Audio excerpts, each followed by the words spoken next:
Welcome to Connecting Dots, a laser-focused quick-fire interview on food and the economy with international experts where we seek answers to questions all of us should be asking. I'm Ajay Jakhat, Chairman, Bharat Krishik Samaj of Farmers Forum India, as well as the Vice Chair of Action Track 2, Shift to Sustainable Consumption Patterns at the UN Food Systems Summit. I'm delighted today to introduce Professor Ravi Kanbur, the Distinguished Professor of Economics at the Cornell University. You have also served in the past as Director of the World Bank World Development Report. Thank you so much for joining us today. It's a pleasure, Ajay. Thank you for the invitation. You are a member of the Food Systems Economics Commission, the work of which will shape policies way into the distant future. But we will get there later in this interview. My first question to you is, in 2020, you argued that two major obstacles for national policies that aim to reduce income inequality are cross-border spillovers and a lack of international coordination in responding to inequality. In this regard, the recent corporate tax reform by G7, coming after the European Commission and Biden administration's push for a minimum corporate tax, was hailed as a historic move. Do you think this marks a decisive shift in international establishments' response to rising inequalities, or you think it is too little and too late? Well, thank you for that question, Ajay. I don't think it's too late. It's never too late, and I'm glad that this move was indeed made. Of course, me, given my writings and so on, believe that it is too little, but I think it's a very good start. And I think we then, the analysts and advocates from outside, should be pressing for more. I think the devil is going to be in the implementation detail of this thing. So I think what we have to do is to watch out for how it's actually implemented, and whether there are put in sort of escape hatches and escape routes, which may negate the intent of the policy change. But I think the intent is there. And so let's welcome it, and but push for more. Very good. So which you're saying is that everything is in the details, that the devil is in the details. The devil is always in the details. Always in the details. Globally, rapid technology change and innovation have reduced the value of unskilled labor and the number of available jobs. The economic impact of the pandemic has worsened this trend.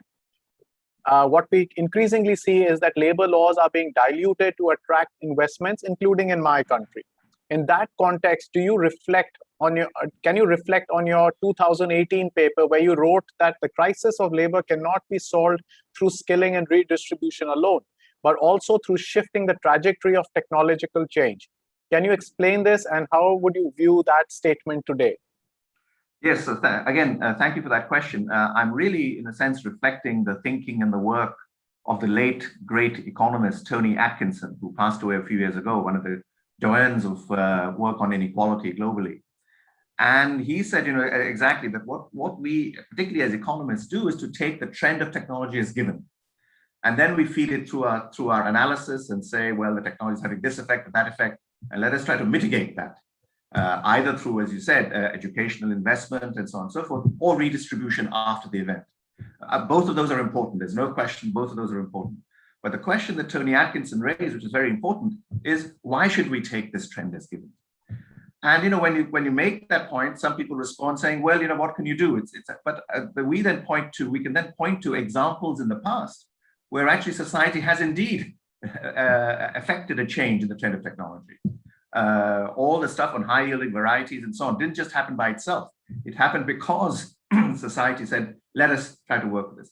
And indeed, the reason why we're speaking like this now is because the government invested in the internet and all of these sorts of things. So we have indeed, in the past, made a shift in technology. And my question is, why can't we now why should we take the trend as given? Why can't we do it now? I suppose one counter to that is that the nature of technology is now different. It's much more distributed. 40 years ago, 50 years ago, you could be in a government lab and do this work. But now it's people writing codes in different parts of the world and so on and so forth. So we have to think differently about how we engage. But I don't think we should be taking the trend of technology as being given at all. You have written about declining relevance of the World Bank. Its main instrument of the sovereign loan has been successfully replicated by regional development banks, and its governance structure precludes inclusive and representative consensus building. Do you see all multilateral institutions such as the IMF and the UN suffering similarly due to changing global order, rise of nationalist governments, and the decline of true internationalism and more powerful corporate houses? Is there a So I think this is, sorry, please go ahead. So is there a connection between rising corporate houses and businesses and this nationalist governments? So I think there's a general issue. I write about the World Bank because I know about it, but I think there's a general issue about about architecture of global institutions and global cooperation, which is basically that they reflect the realities of 1945, not the realities of 75 years later. I think that's the fundamental problem, the fundamental issue, that these institutions were structured at that time, and as I've written, they were indeed successful. The so-called golden age of 30 years of growth in the West, from 1945 to 1975 and so on, these institutions played their role in bringing that about. But I think as cross-national and cross-border problems have grown, into climate change and financial contagion and so on and so forth, I think these institutions are left wanting. Their instruments are left wanting. And that's what I've been arguing. Now, I think that to some extent that is true of all institutions more generally, but I take the World Bank as an illustration of this point. And particularly, I would say that in fact, as you mentioned, the relevance, the significance of the World Bank in the world economy has actually declined considerably. If you take India, 40 years ago, 50 years ago, even 30 years ago, the World Bank's financial input to the Indian economy was huge. Okay? But now, the amount of money that India brings to the table, that the World Bank brings to the table in India, actually is just a minuscule amount of the total government resources. So in that sense, in the big economies like India and China and Brazil and Mexico, all these big economies, the financial weight of the World Bank has gone down dramatically.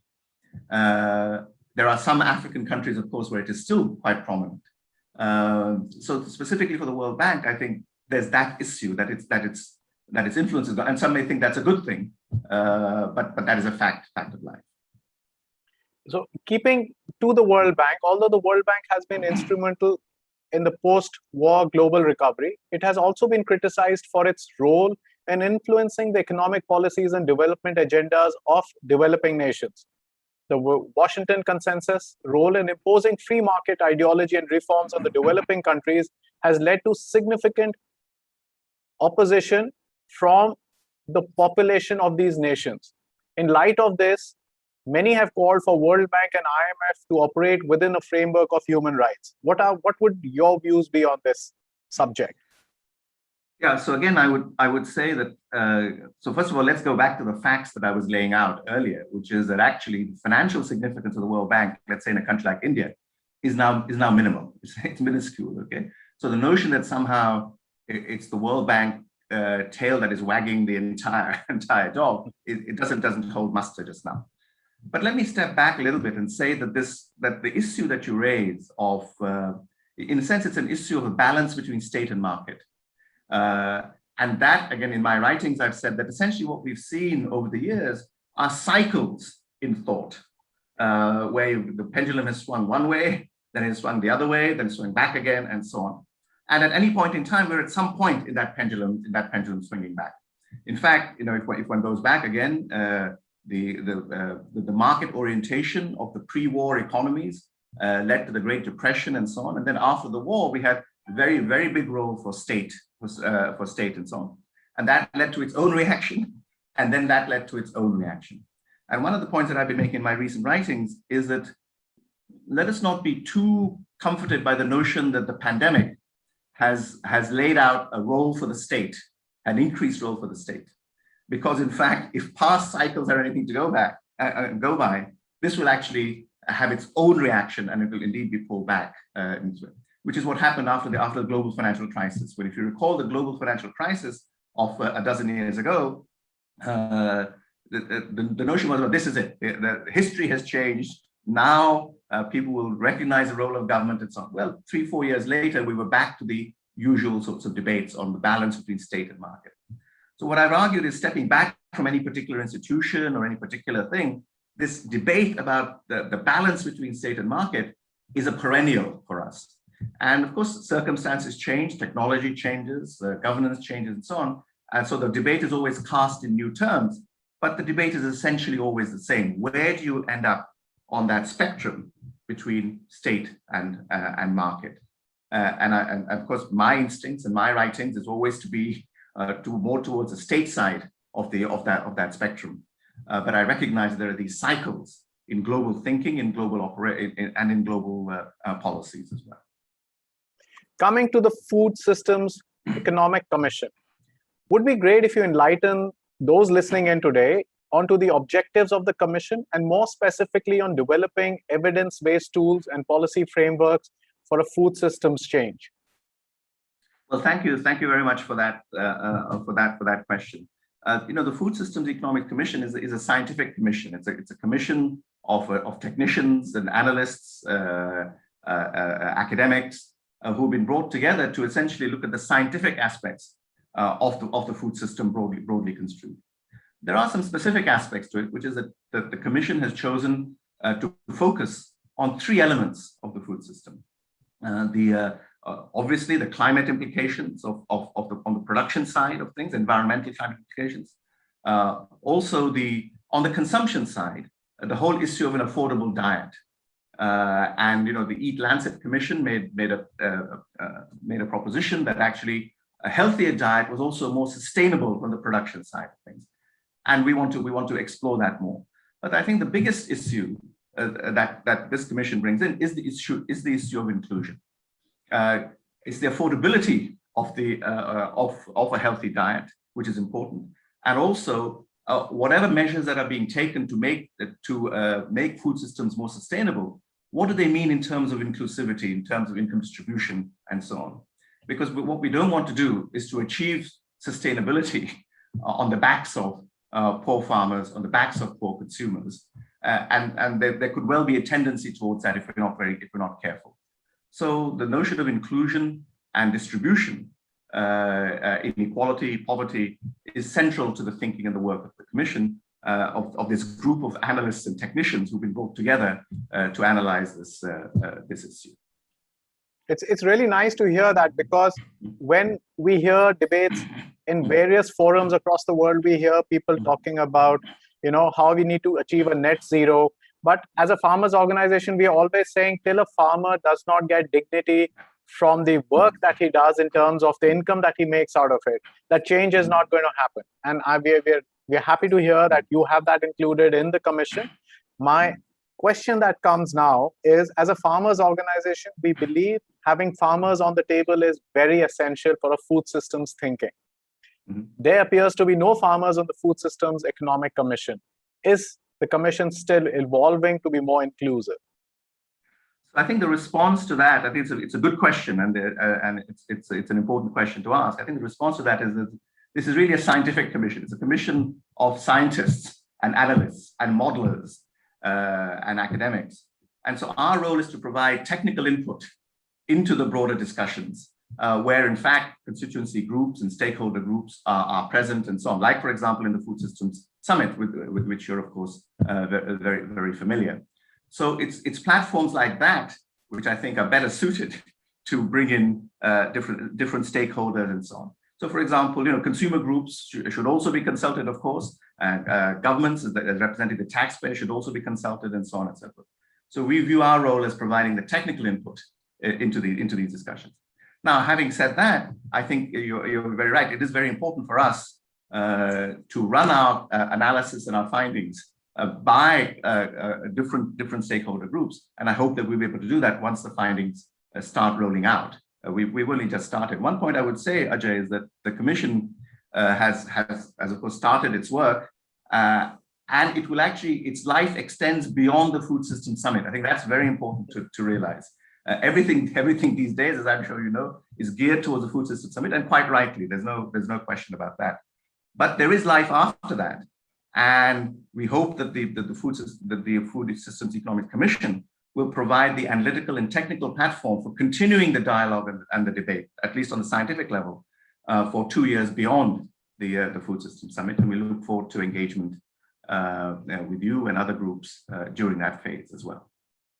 Thank you so much, because I think that's very important. A lot of the policy I see in the developing world is being made without basis of any scientific evidence to support those policy steps that the governments are taking. When it comes to the last question, which is the commoditization of food in the global economy has led to rising levels of hunger and malnutrition.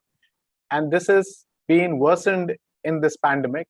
At the same time, farm gate prices for farm producers remain low. Market prices do not reflect the true and social and ecological costs of producing food, let alone dignity. What role should the governments and markets play in rebalancing the food systems in favor of farmers and low-income groups? And this is exactly the pendulum that you were talking about. Between governments and markets, it keeps swinging. So where do you think that today the governments should be doing to make sure that there is equity and inclusiveness in the market? So again, so one is this sort of constancy, is this great pendulum. And another great constancy, I think, in thought and so on, are the different trade-offs that are involved. And essentially what governments have been engaged in, including in India, but in many other countries, is trying to raise prices for farmers to give them an adequate income, and trying to lower prices for consumers, particularly for poor consumers, to help them. And of course, the gap between high prices for farmers and low prices for consumers has to be filled somehow, that the sums have to add up somehow. And the question is, who's been filling that gap? And ideally, the gap would be filled by taxing those who are best off in a society. But in fact, if we look at the overall tax systems of many countries, they are not as progressive as they should be. So in fact, it's actually taking with one hand and giving with one hand and taking back with another. Because in fact, these taxes, if we have, say, broad taxes like VAT and so on, are actually landing on the same people from whom you're trying to help. So I use this to say that actually, although the food system is an important lens through which to see these things, it is not the only lens. And the issues of inclusion and equity and so on are, of course, much broader than the food system. The food system is not the source of all of the problems, nor is it the source of all of the solutions in this thing. So I would sort of step back a bit from this and say, what are the general inclusion questions that a society faces? And then think of the food system as being an important, a crucial component of that, but not the only component. I think that's a good way of putting it, to have a broader view but still have a systems approach to it. And that, I think, is, with my experience with India and other places, is that those in government and policy making have still not got used to the idea of thinking in a systems approach. And hopefully the commission, of which you are a member, will come out with scientific evidence to support that kind of approach. Thank you so much, Professor, for your time. Really pleasure to have you here. Well, thank you very much indeed, Ajay, and thank you for the opportunity to speak to you on this occasion. Thank you. Thank you so much. Thank you.